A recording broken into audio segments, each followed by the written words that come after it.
अस्सलामु अलैकुम। Rebels diary में एक मरतबा फिर खुश आमदीद।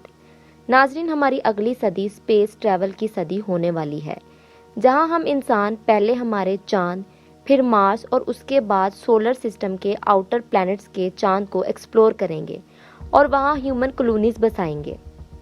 ये आने वाले वक्त में टेक्नोलॉजी के इस्तेमाल से हमें मार्स तक पहुंचने में 7 महीने का वक्त, जबकि सोलर सिस्टम के आउटर प्लैनेट्स तक पहुंचने में 5 से 10 सालों का वक्त लग जाएगा, जो कि किसी भी इंसान के लिए बहुत लंबा वक्त है।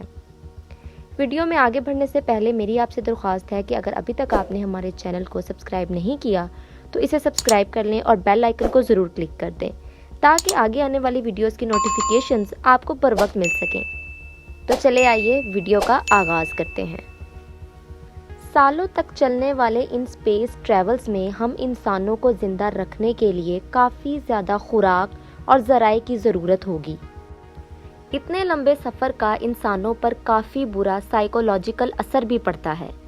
इस वक्त को हल करने का सबसे आसान तरीका है हाइबरनेशन। हमने काफ़ी साइंस मूवीज़ में देखा होगा कि कैसे इंसानों को कई सालों तक डीप स्लीप में रखा जाता है, जहां वो बगैर किसी खुराक के कई सालों तक जिंदा रह सकते हैं। इस तकनीक को ही हाइबरनेशन कहा जाता है। लेकिन क्या हाइबरनेशन मुस्तकबिल के इंसानों के लिए फ़ायदेमंद है, और कैसे इस अमल से इंसान कई साल तक जिंदा रह सकते हैं? आइए जानते हैं। हाइबरनेशन, इस तकनीक की मदद से हम इंसानों को कई सालों तक बेहद कम खुराक या दूसरे ज़राए की मदद से कई सालों तक एक तरह के डीप स्लीप में रख सकते हैं।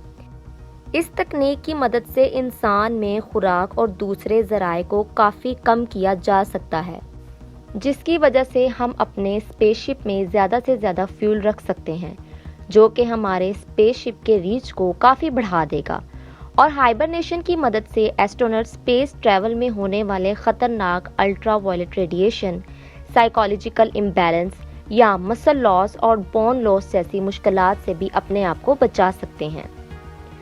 हमारी दुनिया में कई ऐसे जानवर मौजूद हैं जो कई महीनों और सीजन्स तक हाइबरनेशन करते हैं।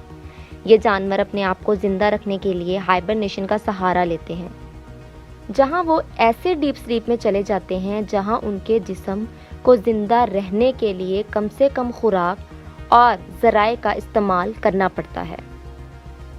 रीछ, सांप, मेंढक, कछुआ या छिपकली जैसे जानवर हाइबरनेशन करते हैं। दुनिया पर मौजूद जानवर 2 तरीकों से हाइबरनेट करते हैं, जिसके ज़रिए वो बहुत ही ख़तरनाक ठंडे और गर्म मौसम में भी अपने आप को ज़िंदा रख सकते हैं। हाइबरनेशन के इन 2 तरीकों को ट्रू हाइबरनेशन और टॉर्पर हाइबरनेशन कहा जाता है। ट्रू हाइबरनेशन के दौरान जानवर पहले से ही काफ़ी ज़्यादा फैट जमा कर लेता है, जिसके बाद एक ख़ास मौसम में वो कुछ वक्त के लिए एक तरह के डीप स्लीप में चले जाता है, जहां उनका heart rate, body temperature, breathing और मेटाबॉलिक रेट काफ़ी कम हो जाता है। जबकि टॉपर हाइबरनेशन के दौरान जानवर एक तरह के वेरी डीप स्लीप में चले जाते हैं, जहां उनका बॉडी टेम्परेचर, हार्ट रेट और मेटाबॉलिक रेट काफ़ी कम हो जाता है। ये डीप स्लीप कुछ दिनों से लेकर कई महीनों तक चलता है। काले रीछ तकरीबन 3 से 5 महीनों के लिए इस तरह के हाइबरनेशन में चले जाते हैं। टॉर्पर हाइबरनेशन में गए हुए जानवर कभी भी अपनी डीप स्लीप से उठ सकते हैं, लेकिन उठने के बाद उन्हें अपनी नॉर्मल स्टेट में आने में कुछ घंटों से लेकर कई दिनों का वक्त लग जाता है। इन दोनों तरीकों में से टॉर्पर हाइबरनेशन हम इंसानों के लिए काफ़ी फ़ायदेमंद साबित हो सकता है, क्योंकि इस हाइबरनेशन में हम इंसान किसी एमरजेंसी सिचुएशन में भी बेहद कम वक्त में उठ सकते हैं। हाइबरनेशन करने वाले जानवरों के मुकाबले में हमारा इंसानी जिस्म किसी तरह के हाइबरनेशन के लिए नहीं बना। ऐसे में इंसान बगैर किसी टेक्नोलॉजी या ज़राए के हाइबरनेशन नहीं कर सकते। साइंसदान कई सालों से इंसानों को हाइबरनेट करने के तरीकों पर काम कर रही है, लेकिन अभी तक थेराप्यूटिक हाइपोथर्मिया ही एक ऐसी मेडिकल ट्रीटमेंट है जो कि कुछ हद तक हाइबरनेशन की तरह ही है। लेकिन इंसान और दूसरे मैमल्स के साथ एक मसला ये है कि ये वार्म ब्लडेड हैं। इसका ये फ़ायदा होता है कि ये हमारे मोबिलिटी को काफ़ी बढ़ा देगा, लेकिन इसका ये नुकसान है कि इंसान में मेटाबॉलिक रेट बहुत हाई होता है, जिसका मतलब ये है कि हमें آرام میں ہونے کے باوجود اپنے جسم کو فنکشنل رکھنے کے لیے ایک ہائی اماؤنٹ آف کیلوریز کی ضرورت ہوتی ہے، جس کی وجہ سے ہمیں زیادہ خوراک، طاقت اور آکسیجن کی ضرورت ہوتی ہے۔ یعنی اگر ہمیں ہائبرنیشن کرنی ہے تو ہمیں اپنے میٹابولک ریٹ کو کافی کم کرنا ہوگا، وہ بھی ہمارے جسم کو بغیر کوئی نقصان پہنچائے۔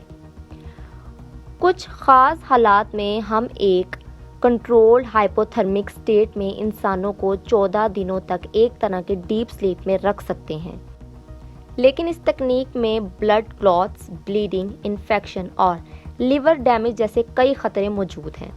ساتھ ہی ہائبرنیشن میں جانے کے باوجود بھی ہمیں اپنے جسم کو ورکنگ اور فنکشنل رکھنے کے لیے ریگولر نیوٹرینٹس اور فلوئڈز کی ضرورت ہوگی، کیونکہ دوسرے جانوروں کے مقابلے میں ہمارا جسم ہائبرنیشن کے لیے نہیں بنا۔ ناسا اور ESA جیسی اسپیس ایجنسیز طور پر ہائبرنیشن کے طریقے کو ایجاد کرنے میں لگی ہوئی ہے، جس میں وہ انسان کو بے ہوش کر کے انہیں ٹھنڈا کر کے ہائپوتھرمک سٹیٹ میں ایک کیپسول میں رکھ دیتے ہیں، جس میں انہیں ٹوٹل پیرنٹیریل تکنیک کے اندر رکھ کر نیوٹرینٹس اور فلوئڈز کو سیدھے ان کے بلڈ سٹریم میں پہنچایا جاتا ہے، جس سے انہیں ضروری انرجی ملتی ہے اور ہیومن ویسٹ بھی کم ہوتا ہے۔ امید کرتی ہوں آپ کو آج کی ویڈیو پسند آئی ہوگی۔ اگر آپ کو پسند آئی تو اسے لائک اور شیئر ضرور کیجیے گا، اور ہائبرنیشن کے متعلق آپ کی کیا رائے ہے ہمیں کمنٹ سیکشن میں ضرور بتائیے گا۔ جلد ہی ریبلز ڈائری کی اگلی ایسے ہی انفارمیٹیو ویڈیو لے کے آپ کی خدمت میں حاضر ہوں گی۔ تب تک کے لیے اللہ حافظ۔